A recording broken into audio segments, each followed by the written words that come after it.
Hi friends, డాగ్స్ని లేదా మీ పెట్స్ని యూట్యూబ్లో అమ్మాలంటే మా ఛానల్ వాట్సాప్ నెంబర్కి వీడియో పంపించండి. అలాగే మన ఛానల్ని ఇంకా సబ్స్క్రైబ్ చేయకపోతే వెంటనే సబ్స్క్రైబ్ చేసి పక్కనే ఉన్న బెల్ ఐకాన్ని యాక్టివేట్ చేయండి. Friends, let's start the video. Hi friends, welcome to our channel. ఈరోజు మీకోసం ల్యాబ్ పప్పీ అనేది అమ్మకానికైతే తీసుకురావటం జరిగింది. Only one female puppy available ఉంది. పప్పీ యొక్క ఏజ్ వచ్చేసి 65 days. అంతేకాకుండా ఈ పప్పీ చాలా యాక్టివ్గా ఉంటుంది. ఎటువంటి హెల్త్ ప్రాబ్లమ్స్ అనేవి ఏమీ లేవు.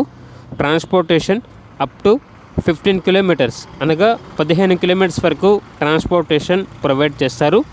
ఓనర్ నేమ్ వచ్చేసి సునీల్ కుమార్. ఇక పప్పీ యొక్క ప్రైజ్ అనేది 4K అనగా 4,000. లొకేషన్ వచ్చేసి గుంటూరు, ఆంధ్రప్రదేశ్. ఓనర్ ఏం చెప్పారంటే ఓన్లీ ఇంట్రెస్ట్గా ఉన్న వాళ్ళు మాత్రమే కాల్ చేయండి, టైం పాస్కి మాత్రం కాల్ చేయొద్దు అని అయితే చెప్పడం అయితే జరిగింది. పప్పీ కావాలన్న వారు ఈ వీడియో కింద టైటిల్లో ఓనర్ నెంబర్ అనేది డిస్ప్లే చేయడం జరిగింది. ఓనర్కి కాల్ చేయండి. అలాగే మన ఛానల్ని ఇంతవరకు సబ్స్క్రైబ్ చేయకపోతే సబ్స్క్రైబ్ చేయండి. Thank you. By by.